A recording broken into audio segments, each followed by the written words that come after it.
بسمillahirrahmanirrahim السلام علیکم۔ حصہ گرامر کے لیکچر نمبر 4 کے ساتھ حاضر ہیں۔ آج کا ٹاپک ہے تشبیہ اور اس کے اجزاء۔ سب سے پہلے ہم دیکھیں گے تشبیہ کی کیا وضاحت ہے، کیا تعریف ہے۔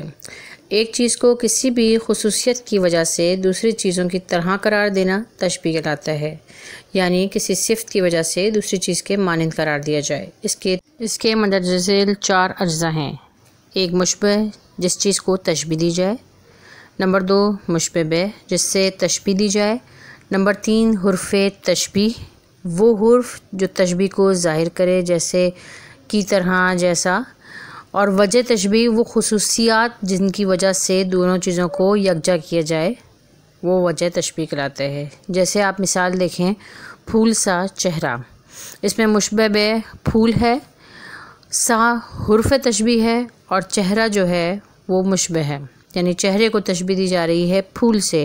اور وجہ تشبیہ کیا ہے؟ وجہ تشبیہ اس چہرے کی خوبصورتی ہے جو اسے پھول کے جیسا قرار دے رہی ہے۔ دوسری اگزامپل دیکھیں، موتی جیسے دانت، تو موتی جو ہے مشبہ بہ ہے، جیسے حرف تشبیہ ہے، اور دانت مشبہ ہے۔ اور وجہ تشبیہ کیا ہے؟ سفیدی اور چمک۔ اس کے علاوہ کچھ مزید مثالیں یہاں موجود ہیں، آپ دیکھ سکتے ہیں ان کو۔